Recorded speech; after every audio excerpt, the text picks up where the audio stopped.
Voilà, Jenny Congo, merci. Landia, Jenny Congo, merci. Alors, tous on a deux rubriques Lelo, à Liboso, rubrique diététique. Donc, avec le docteur Athanas, où il a connu cette importance, il y a AI.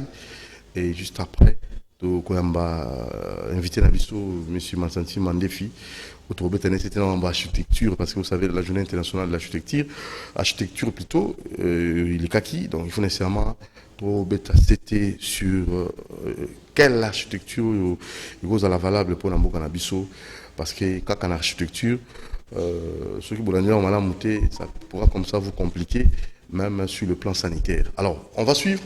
On va laisser suivre d'abord la rubrique diététique. Importance de AI.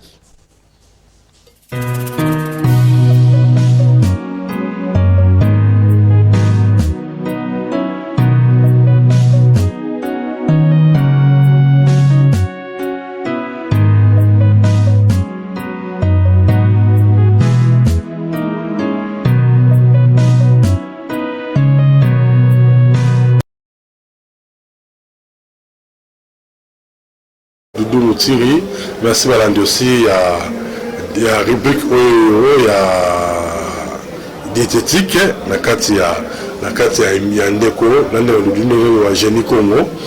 J'espère le nôtre que ça ensuite il y a AI, donc suite fait AI, tu auras ensuite pour te dire ce que ça va faire. Donc la personne qui AI, famille AI la fois passée, la personne qui est scientifique AI, la personne qui famille néanmoins, la personne qui la famille non scientifique AI qui alloue santivoum, alors la famille à l'Iliacé, la personne qui va propriété AI riche dans souffle, mais aussi la personne aussi qui AI normalement, azali antibiotique, donc en fait avant création il y a antibiotique, ben là on sait le AI. Ils ont les tourneaux vers le 17e siècle, vers 1700. Les tourneaux qui parmi les aliments où ils sont tout ça maladie à calcul rénal, soit une stérilité. Là on donne beaucoup plus de feuilles à les tourneaux pour la purge. Voilà dans 1700. Donc on peut AI avant la création d'antibiotiques, AI il y a qui comme qui antibiotique. Nous sommes là par exemple, nous sommes là typhoïde ou bronchite, coqueluche, on utilise toujours AI. Et puis nous avons aussi que AI dans égyptien, parmi les divinités, donc parmi les nzambé. Parce que pour eux, ils avaient fait un constat que mon toit allait boulot comme la lamine AI, ceux qui avaient presque un pyramide, fléau, ceux qui ont maladie, ils ont attaqué, ils ont monté. C'est ça qu'on avait parlé la fois passée. Mais l'autre, déjà rapidement, pour que vous m'avez dit, ce n'est pas AI, donc il y a un monde de traitement. Quand on avait parlé que AI a traité pour l'insomnie, pour il y a diabète, pour il y a ascaris, pour il y a asthénie, non? Alors pour il y a calcul urinaire, dysenterie, carie dentaire et cancer. Vraiment, la fois passée. Alors, plus que quelques recettes. Soit stylo nayo déjà au Komaka. N'oubliez pas, on avait déjà que, tu es bien dans l'émission, il y a un livre Pézalaka. Un livre. Livre, comment qui te demande à lire alimentation et les plantes appropriées pour résoudre les troubles sexuels et la stérilité. Vous savez, d'avoir toujours une de vos soni mingi, sont vos congolais. Vos congolais, ou le mara. Donc, nous disons ça, nous sommes cool, nous fidèles à mon cinéma. Mais on a difficulté à vous satisfaire, moi, mais ok, si vous imaginez ça, papa, on a 3 femmes, 4 femmes, mais on a toutes les femmes qui sont satisfaites. Mais nous avons un moment, mais pourquoi? Parce que il faut apprendre qu'est-ce qu'il faut marier, qu'est-ce qu'il faut faire pour rester toujours viril. Les a honteux, ils sont congolais, ils ont fourni, ils sont Congo. Les a marrés, ils ont fait ce que on a alimentation pour résoudre les troubles sexuels et la stérilité. Et puis on peut lire, comment on peut sonner toutes les maladies à voie respiratoire, mais comment ça va être type ezali. La même dit qu'il reconnaît qu'à tes pour la retourne, il faut manger pour être en bonne santé. Mais ça qui tue wana, ils ont la poussière, on a le malarati, maintenant on a mélangé le sonné de l'infection pulmonaire, et qu'on sonne ma kosu, et qu'on sonne ma moutou passi, et qu'on sonne ma courbature, rien de ma douleur. Moi, nous sommes vraiment à l'amour quand tu passe. On tire au centre en sousté. Et puis, on sonne comme il y a multiplié le pourcentage de la mobilité spermatozoïde. Tout ce qui est la fatigue sexuelle, on tire sur le côté. Ça fait, il y a toujours le cabinet. Pour un cabinet, la carte, il y a Carrefour des jeunes, mais aussi quand il n'y a pas de wabi. Quand on peut un barbat. Même tout ça, émission, sont uniqués, aux cas particuliers, au tambour, les os, la tête, puis passer au cabinet. Donc, là, ce qui conseille, option conseil, ce qui est le traitement, dans le traitement pour cause de la bonne santé. Donc, la cabinet pour se livrer, on se laisse la bise, on se matin pour que et permettre aux toujours bonne santé. J'affirme que ce qu'on a la salle qui est en poussé, il n'y a pas même des interdits. Pour nous poser la question, moi ça dit oui, mais moi ça dit que ne sait qu'on a des goûts. Alors bon, moi on a très courageux. Donc les interdits morotés, il y a on est remplacé Tinayo, on me l'a régulièrement, ça va beaucoup vous aider. Et puis j'avais aussi dit que si on me l'a toujours face à mon Covid-19, soit face à face sans masque. Et on tire aux royautés. Moi je vous confirme. Merci. Alors, maintenant mon traitement avec AI. Donc nous demandons sur un exemple montrant un cancer.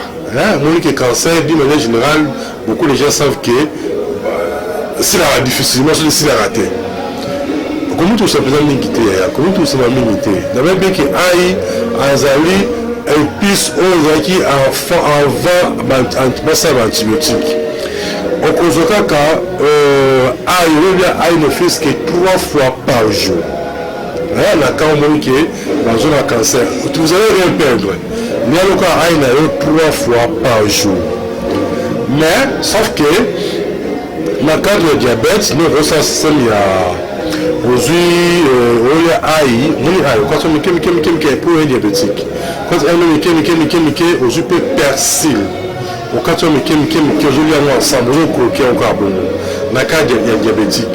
Mais, pour la diabète, nous avons ça, c'est bien, c'est mon avis qui est, on ça aujourd'hui, la feuille à manga, aujourd'hui, feuille, feuille à manga, bien sûr, manga va faire au côté mais va faire il y a maille aujourd'hui feuille aujourd'hui 1 litre à maille alors aujourd'hui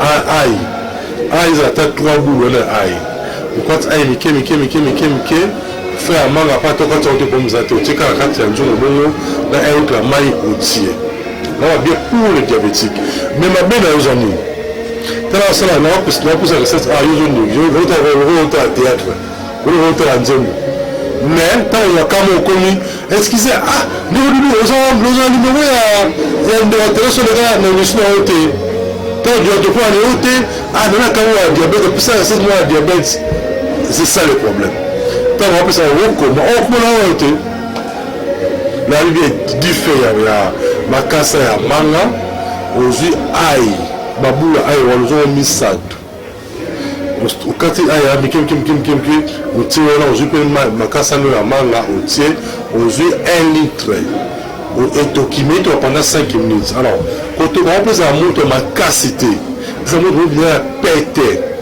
on dit que pendant 5 minutes après on quitte ici so quitte ici on met ce qu'on teste mon corps tout est le désert. Non, après 2 heures, on médite à Simoko. Après 2 heures, on médite à Simoko. Mais quand on en tout cas, on a résulté, ça va 3 mois. Ça va 3 mois. Donc, on peut perdre l'eau monter. On a quelque chose, c'est un autre qui est dans la réalité. Bon, comme conseil au coquille, quand tout le monde, on peut s'en intervalle à jour. Le si on c'est stabilisé, au type de qui se ce qui n'a nos côtés en face de la qui c'est la diabétique, le bienvenu. connaître la recette, vous allez voir le résultat. Parce qu'on va toujours que qui s'ignore sur le diabète, qui s'ignore sur la tension, qui t'a au matin dans la laïe, il va qu'il y a un trouble sexuel. Comprendre, on a trouble sexuel, et puis vous allez apprendre à la langue, il y a missou. C'est pourquoi il n'est pas vraiment recommandé. Il y a toujours qui s'y a la pharmacie. Ils vont calmer, mais c'est la recette comme ça, on comprendre ce qu'il faut faire. Mais bon, nous savons de ceux qui maintenant émission à 4 nous aurons qui est 089 62 68 038 089 62 68 038 081 81 14 3 6 5. Mais pour la foi, pour la suite, rapidement pour la foi, il y aura une logique à Aïe, au quartier Mike, vous savez, c'est la route de l'hiver, vous avez une cuillère à soupe matin, midi, soir. Alors, dans le cas cabinet pour son livre, pour son slabis, je suis à cas particulier, au tambour de ce les cas. Sur ce traitement, dans la nouvelle traitement, ce que c'est un conseil, conseil pour que vous ayez la bonne santé. Mais là, sur ça qui tient, vous avez la poussière, les cas sont battus pour nous en famille. Tu as les coquilles, ça veut dire infection pulmonaire, fatigue générale, maux de tête, tout passe, constipation, et un comité pour sortir de super, maintenant mobilité et spermatozoïde. Donc les cas à cabinet sont vous devez les consommer en famille. Parce que va toujours consommer la KT, d'autres qu'on a KT pour retourner, mais il faut lire pour être en bonne santé. Zaki Abino Athanase Lozolo Kabemba. Prochainement. Bye bye.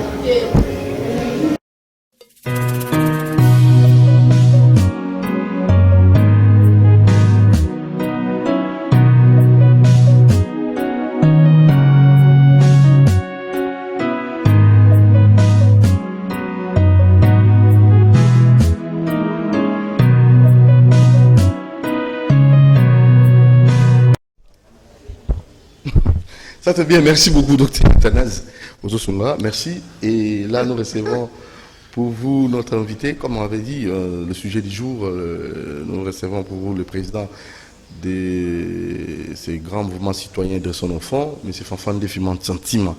C'est lui, notre invité, avec lui, tout bêta, c'était dans Makambotali Architecture, journée internationale dans Izalaki, et tout bêta, c'était que l'architecture est vraiment conforme à un climat tropical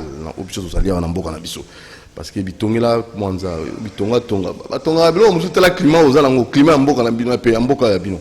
Donc on va vraiment en savoir plus avec notre génie du jour, Fanfan Matsantiment. Et c'est parti pour le sujet du jour avec le génie du jour.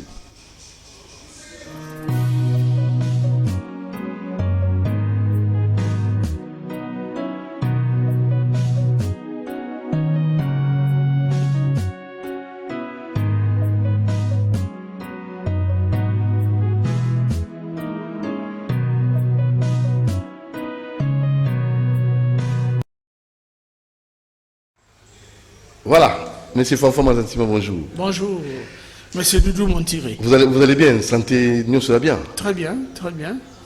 Ok. Alors, on a dit que l'eau en tant que génie, vous appelez mon architecte, dans le domaine nayo, tout le monde peut s'amailler les wana dans mboka, dans Congolais, dans le Belé. Mais tout le monde a une journée internationale d'architecture. Importance dans vos années.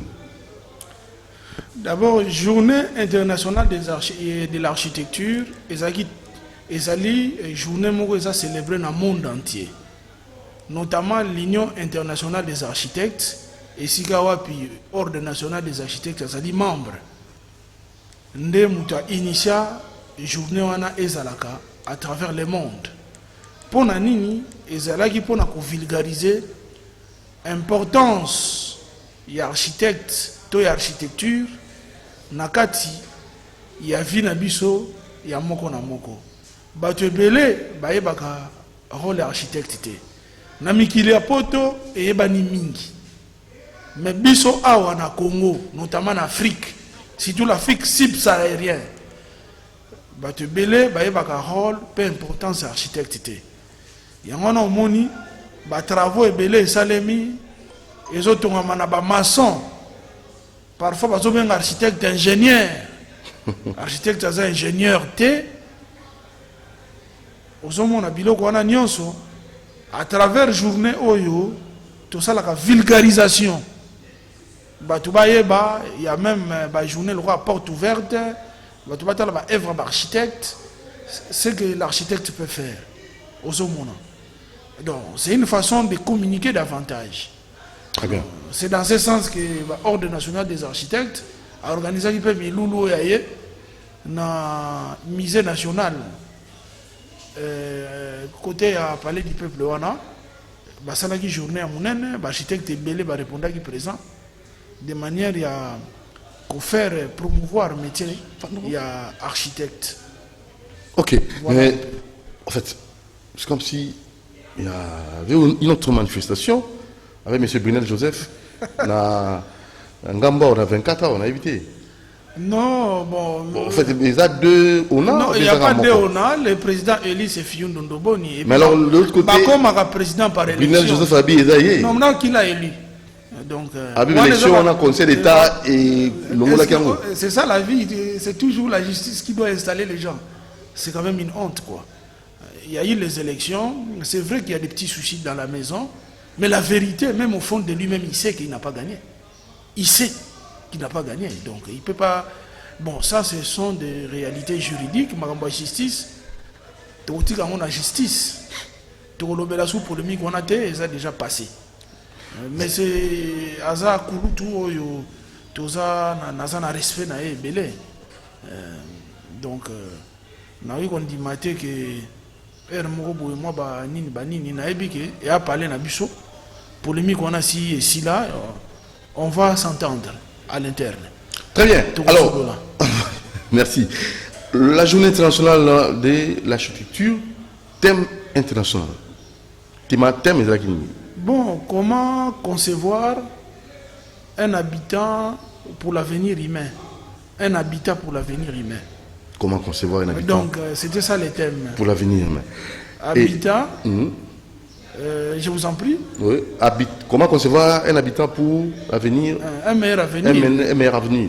Alors, humaine, ça c'est bien. Mais maintenant, moi je voulais, parce que c'est ce que je crois. Vous, en tant qu'architecte, en tant que Congolais, concevoir l'habitat, concevoir l'avenir de l'habitat humain. Voilà. Dans un pays tropical, quel habitat que nous devons concevoir? D'abord, ce thème n'a pas été choisi par Nabiso Congolais. Yabango.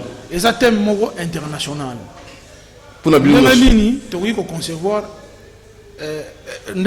concevoir l'avenir de l'habitat humain. D'abord, avant tout que Nabilo Rosolo tropical, il faut que tu aies habitat ezanini. Parce que tu as habité ezandako. Donc il faut différence on est à la remarquer. Peut-être que pour tout ni tout quand c'est habiter l'ingolo baba palais. Non. Habitat. Et d'abord aux environnementalistes. Habitat ezali biotope, milieu. Voilà. Biotope. Biotope on ezali milieu comment biodiversité. Donc biotope, biocénose. Voilà. Biocénose. Voilà. Et animal, le bateau va vivre. Exactement. Et biotope milieu. Et tout ce qui est chimique, tout ça, l'environnement physique qui nous entoure. Voilà. C'est ça l'habitat. L'habitat. Mais dans le domaine, il y a bâtiment. Dans le domaine, il y a bissou. Habitat, il y a organisation. Okay. Par exemple, organisation, il y a ville, il y a organisation rurale. Ville, il y a fonction dans nyonso. Notamment, accessibilité, environnement. Il y a Moutessika Vandi, qualité, il y a logis naé, et si tout ce qui est lié à l'inondation, érosion, promiscuité, biloko wana nyonso, yango wana et ça la qualité à habitat. C'est-à-dire comment vous l'avez résolu. Parce que quand on parle de villes, ils ont habitat très organisé. Mais lorsqu'on parle de milieux ruraux, ils ont habitat dispersé. C'est-à-dire, conception mourezate, bon, problème penza, il y a promiscuité pesate. Parce que dans le milieu rural, il y a des gens qui ont Et il y a un village quoi. Aux hommes on a côté wana batu bazaya ko sangana te et puis ba fonction et belé les alité net ba fonction commerciale les alité. C'est plus une communauté. Mais ce que tu es dans la ville, c'est là où il y a beaucoup de problèmes. Maintenant, on a habitat, il ne faut pas concevoir. C'est mingi, d'abord, on a des milliers, le roi a milliers, ils sont très organisés, le roi a ville. Très bien. Alors, on a des milliers, le roi a ville, Kinshasa, ils ont milliers organisés, ils ont des problèmes. Les problèmes au Kinshasa, ils ont des pathologies. Il y a ville dans Bisso. Pour qu'on parle de l'habitat dans la ville à Kinshasa, il faut d'abord résoudre tous ces problèmes. D'abord. Mais oui, parce qu'on ne peut pas parler d'habitat. Il y a malonga, ce qui est pas pathologie. Il y a pas problème d'embouteillage, pas problème d'inondation, pas problème d'érosion, pas problème d'accessibilité. Et ça, c'est posé. Et puis, pas problème, il y a un logement insalubre. Tout notre habitat, c'est ça, habitat qualité. C'est ça notre. Et ça, habitat qualité. Et ça, la qualité, il y a malungate. Ok. Il y a comme ça, on attend que l'habitat veut dire quoi améliorer. Comment tu dis ça, la condition, il y a habitat et ça a amélioré pour que les gens soient à l'aise. Ils ont un problème d'accessibilité. Ils ont un problème de logement. Il y a qui ils ont garantir santé, protection contre toute forme de nocivité. Ils ont un environnement pour garantir contre le bruit. Parce que la nuisance sonore, ils ont dans la ville, mitouka, côté musique, ils ont bêta, tout ça. Ils ont dérangé la qualité de l'habitat. Ça joue aussi. Ça joue, c'est un impact. Moi, non, Zotanga.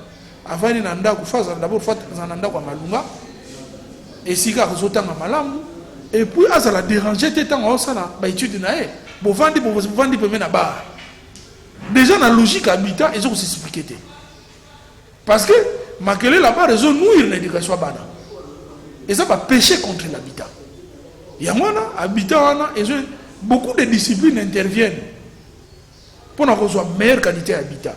Entre autres, tous en architecture, tous en urbanisme, tous en géologie, tous en spécialiste, il y a l'érosion, tous en environnement, tous en hydraulique. L'aspect hydraulique, c'est-à-dire maï, inondation, tout ça. Il faut calculer le débit, maï, rivière, bassin versant, tout et tout, il faut les quantifier. Rigo les consorts. Domaine de l'habitat, ils ont intervenu plusieurs pluridisciplinaires. Ils sont pluridisciplinaires. Pour nous apporter des solutions, et c'est ce que nous avons et si nous analyser du fond en comble les problèmes, ils ont rongé l'habitat. Plus loin, la sociologie urbaine intervient aussi. Parce que tant que nous avons dans la ville, il y a une façon d'être dans la ville. Donc, la sociologie urbaine, ils ont permettre aux gestionnaires, aux urbanistes, de prendre bonne décision. Pour l'avenir, il y a peuple, il y a communauté, ils ont dans la ville. Tout ça, ils ont un domaine très complexe. Donc, en résumé, l'habitat, le logement, ils ont un domaine interdépendant. Les logements, ils ont garanti au lobby. Maintenant, l'architecture, c'est les logements. Hein? L'architecture dans un milieu tropical, c'est les logements. Très bien. Nenganini, Moutako Vanda, na Moga, Logo la Congo, Moya Makasi, Ata na énergie courante, mais Nenganini Ndakunae, na Katia Vande Zamulungete. Très bien. C'est là où on parle de l'architecture tropicale. Ça signifie comment on aérer ndakunayo. Comment on placer ma fenêtre. Net biso par principe na mboka lwa biso fenêtre ba placer kango na est na ouest té. Parce que le soleil est tellement fort et ça na est et se couche na ouest. Na tongo o mona mo ezobeta ndako. Na poko pe mo ezobeta ndako. Alors il faut qu'on choisisse nini oyi ko exposer na moi en fonction il y a utilisation en ndako biloko loko la salon to séjour oki ko exposer on a est na ouest te soki te ezambulunge makasi ozomona so ba fenêtre fungwami na est mo nyonso ekota na ndako soki pe fungwami na ouest mo ya pokwa ekota na ndako. À ce moment-là, il est toujours conseillé d'orienter par fenêtre na nord na sud. À ce moment-là, moi ils ont cotaté. Mais ba mur o ezapé exposé na soleil. Faut ba ndengeni no traitement parce que na poko ko dégager chaleur. Tant bolala, bokangi ba porte nyoso mona ndako mulunge. Yango mona kaneti na ba so ozaneti na ba Congo et c'est que ba brique kuite ezali. Brique kuite ezaka un mauvais conducteur à chaleur. Souvent bandako basali ba sango basala na brique kuite minene ezalaka na chaleur te. Parce que comme les briques kuite wana ezaka mauvais conducteur à chaleur, au monde et bomba rapio. En tout cas, moi j'ai vécu dans le Congo central, j'en ai expérimenté. Au monde, ba pièce le roi ba chambre, pour exposer mon amoité. Donc, est-ce que construction na ciment, est-ce que ça malam pour na biso? Aux hommes on a parpaing, ça a un bon conducteur à chaleur. Au moins en tête de ce mois ça makasi, même si pour fungoli est ouest, au moins on a peur moi on a beaucoup moins chaleur les opésa. Bozo tuka. Et ça chaleur au mire soit qui absorbe, ils sont va dire au dégageant. Et l'ingoloba na banda kwa ndenge wana faut ba espace za minene. C'est-à-dire qu'il faut savoir ça quand même moi munene. Pour résorber vérité wana. Et puis il faut que fungola ba fenêtre belé. Puis minine. Ba mire za muke. Puis ba fenêtre minine. Ba fenêtre minine mettre là na sud na sud na nord. Ozomona. Côté ouest mire tant ezali, mais il faut que ça de manière que mire wana azwa ka vena moyi et belé te. Na ba dépassement ba toiture. To na ba l'eau n'a pas banzete. Tout autour est cassé moyi betamir. Et ça, c'est la technique. Pourquoi l'architecte est important? Considérer, Nambo Cannabis Auto, ça considérer. C'est-à-dire qu'à soit porté, d'abord, qualité à logement. Namayelo et Atangi, à Rosalake, à Okanisake, Nakuneza Mulungete. Ata, Mugolona Kourenke, ventilateur, réseau salate, Kourezo salate, mais Naku, ils ont la chaleur, Makasi Makasite. Ce qui mon pépé ezali au sentir dans na katiandako que mon pépé les circuler na katiandako au moins que bandako il y a architecte batonu au moins que ba fenêtre ezali surtout na mboka lokwa ya biso bo il faut ba fenêtre pende fungama mais ezala exposer na moité ozomona faut que l'on a mo ba plante pour na ko casser ba moyi ozomona et ça fait aussi partie environnement sol peut respirer environnement peut respirer mais en même temps on a ba plante mongo. Mais si ça peut que des musiques pour casser ma fondation, il faut qu'on ait la petite type de plante. Il faut qu'on ait un architecte, ou un paysagiste, ou un yébi, une plante pour les musiques qui ont musique. Nous étions au boulevard, voilà. Nous étions au musique. Voilà, on a créé ma fissure dans la bande. Voilà. On se comprend. Mais il y a des plantes, ceux qui bologna. Franchement. En fait, vous êtes en haut, oui, vous êtes là. Acacia. Mais c'était au panza, on remplace pas ce que on a un fissure, tu vas clôture, fissure. Là, pour moi, on a une volonté, on a une information. Des un manque d'information. C'est pour cela qu'il faut que la plante. C'est comme ça que ça va jardin. Dans les jardins, il y a des plantes, il y a des palmiers par exemple. Il y a des palmiers nés. Et qui ont des mais il y a si on a belé et qu'on crée ombrage. Comme ça, le soleil va nous frapper. Mais bidon sont peuplé. Mais tout ce qu'on il y a un autre vulgarisé. Il y a un autre qui est là. Mais le peuple ne faillit pas. Mais vous êtes cher. Déjà cher. Oui, donc vous êtes cher. Vous avez briques qui sont dans la ciment qui sont dans la nous sommes en bisoté. Si vous pouvez ça, honoraire ya mutu. Nde obenga cher, moza prêt à kufuta masoko lekanga. No wana eza ozofinga pe ngai. Pe lobi ndako zindi lokwa izinda côté ya ndolo. Je me architecte te. dans le sens que est-ce Voilà. le consultant qui Ah, c'est ça. monte à 5 orienté en haut. Parce que si vous êtes un architecte, à quoi parler, on va désagrément et belé.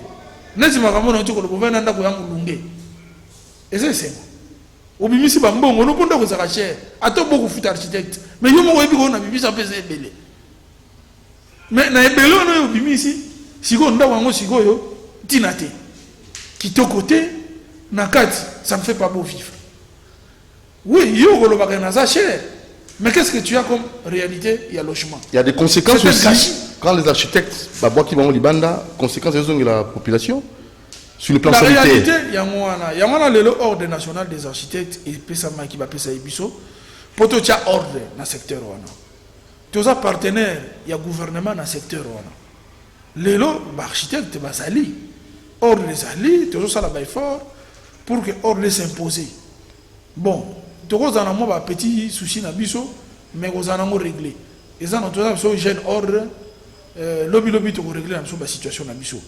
Pe babuzo banyo so ici là nango to bisonde to à l'avant-garde ya décollage en boko parce que ndaku et ça d'abord cellule ya développement ya mutu nyonso il faut moi nazana ndako malamu pour apesa le meilleur de lui-même faut écrivain azana mboka malamu pour comédie Benoît c'est contaka même couleur peinture tout ça joue hein tout joue la conception intérieure joue l'aménagement aux osana kati donc il faut de la conforme maintenant du Cambongo c'est l'anda quoi exactement donc et sengeli tous à ce qu'on appelle donc population azolanda biso ba téléspectateurs va comprendre que l'architecte joue un très grand rôle et ça métier moko important pour la vie na bino to koloba oui bien sûr l'architecte cher mais cher par rapport à quoi soki ndako au somba on a 40 000 donc bon à 40 000 pour ton ndako no zomona pour payer ça à 4 000 $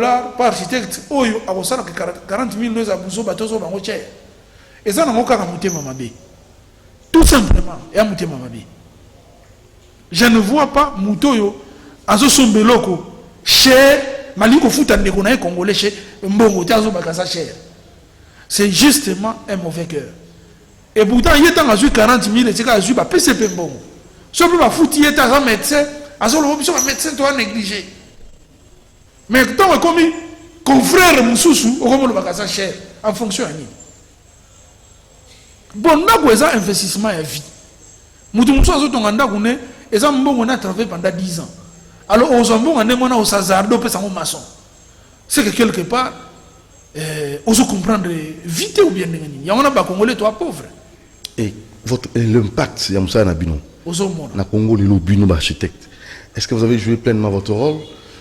D'abord na Congo l'architecture et ça métier mo tozo na ordre donc on a peiné pour nous imposer les lois que tous ordre impact na chose tous imposer de à telle enseigne que ndenge mutu na koluka munganga ako mpe koluka architecte bongo Ça c'est toute une culture là. Ah ben oui mais et ça culture mais ça pour na bien aïe et ça te que okende simandaku okende komona infirmier ba sala examen te ba yebi maladie te mbala mo ba piquer yo okende ba médecin ba linga ngote même l'avocat akondima te métier na ezala bafoué parce qu'il apporte beaucoup d'avancement humanité autant notre métier métier architecture c'est un vieux métier pas na biso nde na Congo eza sika mais elingo lo bapete que tout ça qui reconnu tout ça reconnu il y a plus de 40 ans na ba décret royal on reconnaissait l'exercice à métier na biso preuve année que ba IBTP auto benga ba ISO INBTP ba ISP et tout même na ba architecte congolais ministère des affaires étrangères immeuble il y a régie des eaux immeuble à SNEL ce sont des éminents architectes congolais oyo ba participer na ba œuvre wana ozomona lelo immeuble intelligent ici il y a un confrère architecte qui a fait congolais l'immeuble intelligent donc on a boulevard je remercie quand même le ministre Matata qui a fait confiance au savoir-faire congolais. Au moins lui il a fait confiance. Il faut qu'on promouvoir le savoir-faire Yamboka. C'est très important. C'est vrai que petit à petit dynamique on a ezoko tapé. C'est vrai aussi bah tu lancer même projet c'est l'ensemble de la francophonie on a fait quand même confiance. Le chef de l'État a fait aussi confiance au savoir-faire. Il y a l'architecte congolais. Ce qui est une très bonne chose. Bon, ça, concrètement? Bon, et ça, projet, d'abord, nous avons maîtrisé en autorité. Ce qui est sûr, il y a des stadiums, terrains de jeu, il y a des hôtels pour les logements, bateau bagoya, tout et tout. Donc, c'est ça les projets. Mais je n'ai pas trop de maîtrise de ces projets. Natal Angoka na Musika, quoi. Je ne suis pas partie prenante aux Omona. Mais on a fait confiance aux architectes congolais. Ce qui a encouragé. Le chef de l'État, qui a un ordre. C'est déjà quelque chose. Ça, c'est très bien. Architecture, apparemment, c'est imposé. Les architectures, il y a bisumoko na ndenge ya bonkoko na biso te. Comment tozonga na oya bisumoko sala banda kuna ba na banzete ko sala ba recherche mususu binu moko na bonkoko na ndenge na moko na biso. Recours à l'authenticité sur le plan architectural. Babozo lo bana ya lo wa mutala tingo sa ba bisi ala taka baraka. Mais c'est comme l'ingénieur neurologiste. Te mutala tingo sa ba ala taka rafia. La taka barafia wana sa recours wana de style na biso. Non, ce qui monde des jeux dynamiques moko ya avancement. Il faut que ça soit réaliste. Mais l'architecte congolais, tout ça a devoir, il y a ça une touche locale. La dynamique, il y a monde. C'est très important. Il y a une architecture chinoise.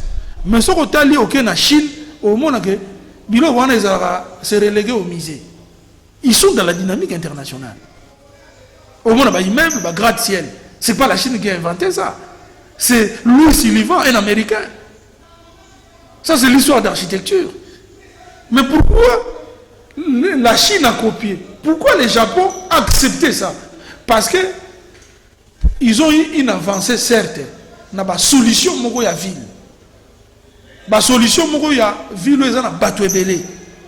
Alors, il faut loger le plus grand nombre de gens. C'est là qu'il y a étude, il y a conclusion. Il fallait créer des machines à habiter pour loger le plus grand nombre de gens. Alors, nous autres, nous avons case. Au moment où tu mais tu n'es à hauteur. Tu récupères l'automatisme. Les administrations ont des exigences. Avec quel matériau? Ciment, en fait. Non, c'est très important. Parce que là, l'architecture des gratte-ciel est une architecture très scientifique. C'est-à-dire que tu ne vas pas le faire avec la terre. Au côté, et ça d'abord, structure métallique. Métallique, il y a pépélé, il y a une hauteur à moulaï. Parce que d'abord, si ma peut peser, on va souvent dans des structures métalliques. Mélangées avec un peu de ciment. Au niveau de la fondation, pour Asimba. Du vrai béton. Ou Asimba, fondation. Mais tant qu'ils ont mata, c'est une fois à alléger. Pour soutenir. Et c'est qu'ancrage ça demi. Voilà pour loger un plus grand nombre de gens. Au-delà de cela, il y a des résidences. Dans les résidences, ceux qui sont au Congo, il faut que ça une touche locale. La réalité climatique à Congo, ils ont érupté. Ils ont Japon, ils ont Chine. Déjà, une touche locale s'impose. Pour nous, c'est agréable. Il y a l'architecture tropicale qui a été développée par le professeur à IBTP qui est devenu ISO. Nous avons tout un livre, nous avons eu tout un cours qui nous parle de cela. Il y a une ventilation transversale. Veut dire qu'au fond, les fenêtres dans nord na sud. Pour mon peuple les cas, surtout à l'école. Et ça sera toujours nord-sud. Pour les gens dans la classe, ils sont dans la classe. Ceux qui sont dans la zone où il y a des briques cuites, on privilégie les briques cuites. Parce qu'il y a un mauvais conducteur à chaleur, on sent les PC à moi. Pour ça, ils ont moulungete. Biso to tangi na basala ba briques cuites, ba sango ba trutu ba salango. Oyoka mulungo ko tokate na kati. Eza na ni na ventilateur, ni na climatiseur na kati. On a bien étudié nous dans des salles où tu transpires pas. Au moins, on a raté que si on a la Notre-Dame ici de Lingwala, au moins, c'est un brique qui est là, épaisseur. Si on a la carte, on a privilégié par hauteur. Parce que Mikousse, parfois, les chaleurs sont en makasi. Ce qui est hauteur, c'est un moulaï, tant qu'on a un plafond, et qu'on casse les chaleurs et atol. Volume, après, et vous avez la fenêtre, les alliés, moi, moulungé, vanda, et belé, les alités. Donc, la technique est belé. La technique environnementale est allée. Tout autour, planter des arbres. Et casser le soleil de manière que moi, je vais parce que chaleur, ce que je vais taper dans la maille, et je vais emmagasiner chaleur. Mais si tu as une mission, c'est tout autour, on a des zamba. Au moins, les bâtiments sont exposés dans le soleil. Et ça, la technique, la résidence, on doit la résidence. Alors, ça, les pièces sont belles, les murs sont exposés dans le soleil. Les pièces sont orientées dans le soleil, c'est la cuisine. Parce que la cuisine, ils ont pour moi moto. Pour la odeur, la nini, biloko belé, ça va sécher. Au fumoli makasi. Ça, c'est la cuisine. Au moment. Et ça, pratiquement, peut-être la toilette. Au fond, la toilette, moi, il n'y a pas de péché là-dessus. Mais là, on va bien une chambre. Et là, on va bien un salon. Et on va exposer dans le soleil. Mais on va bien ventiler, on peut faire quota. Pour aérer la chambre. Pour éviter l'humidité inutile. Donc ça, nous parlons non seulement du logis, mais nous parlons aussi de son écosystème. Au monde, même les arbres participent à la régulation même de la température. Au monde. Donc, et là aussi, on va bien dans l'habitat. Dans l'habitat, pas de problème, mais il y a un problème d'accessibilité. Qui dit accessibilité, il y a un problème de là. Au fond, il faut que nous fassions ça. Il faut que nous fassions confort. Donc la trilogie métro, boulot, voilà. Dodo. Exact. Métro, boulot, dodo. Exactement, il faut en la faciliter. Tout ça, ça fait partie de notre écosystème. Donc ça fait partie de notre habitat. Ça fait partie de l'habitat. Tout ça, c'est l'accessibilité. Il y a des loisirs. Il faut moi, manège, je peux ça rappeler à limite. Manège, je peux yopé, nanga, peut toquer, peut sakani. Est-ce que tu vois que sakana, on a ça? Heureusement, peut-être bon. Mais dans le centre-ville, mais il faut bien là. Il faut aller mon. Pour nous, ça vous ailleurs, na poto par exemple, bachaka bazamba.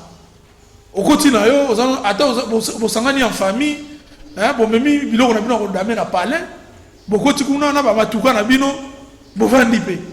C'est type na terrain de jeu. C'est donné comme ça dans les quartiers. L'on peut banzéter tout ça. Parce que nous avons droit quand même au loisir pour vivre longtemps. Espace à loisir, dans la commune, nous sommes. Loisir, les gens à barre, nous sommes à barre. Dans la commune, nous sommes espace où nous sommes à l'étage, espace à sauter.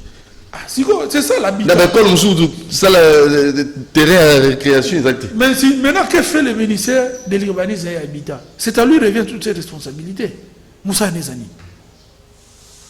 Ce qui est le lobby autour de l'Oba.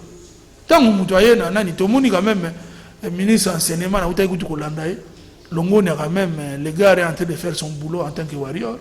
Il y a l'agriculture.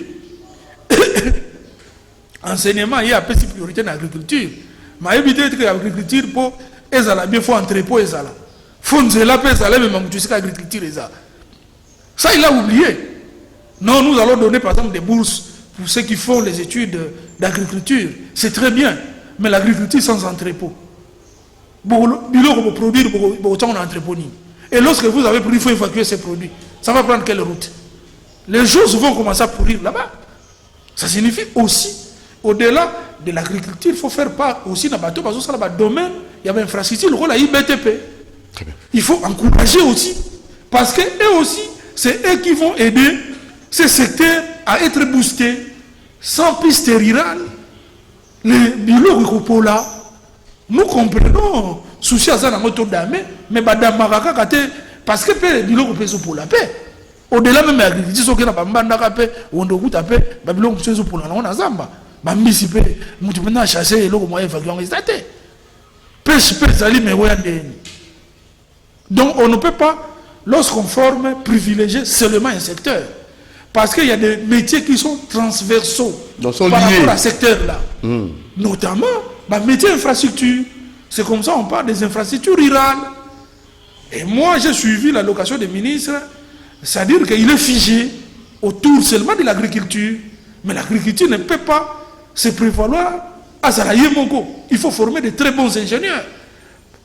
Même dans les écoles de formation, la médecine c'est bien, Mais un architecte qui construit une maison, il peut tuer plus qu'un médecin. Ah, ça aussi, hein? On doit se le dire. Hein? Mais il peut tuer tout un quartier. Parce qu'il y a des immeubles qui te contiennent 5000 personnes, c'est tout un quartier.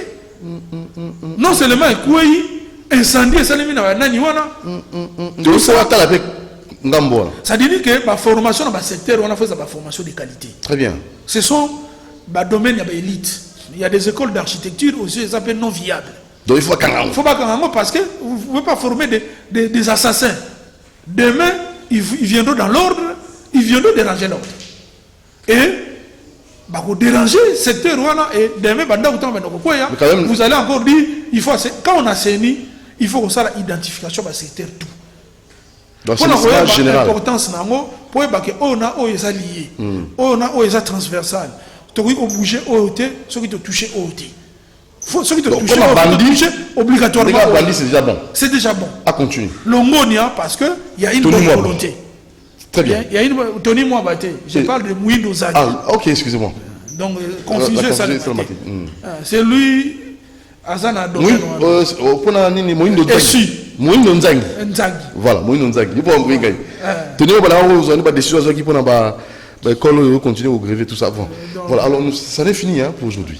Ah, merci beaucoup. Je crois que ça a été consacré dans la journée internationale de l'architecture parce que c'est quand même un domaine très intéressant, un domaine très important pour le développement de Bisso.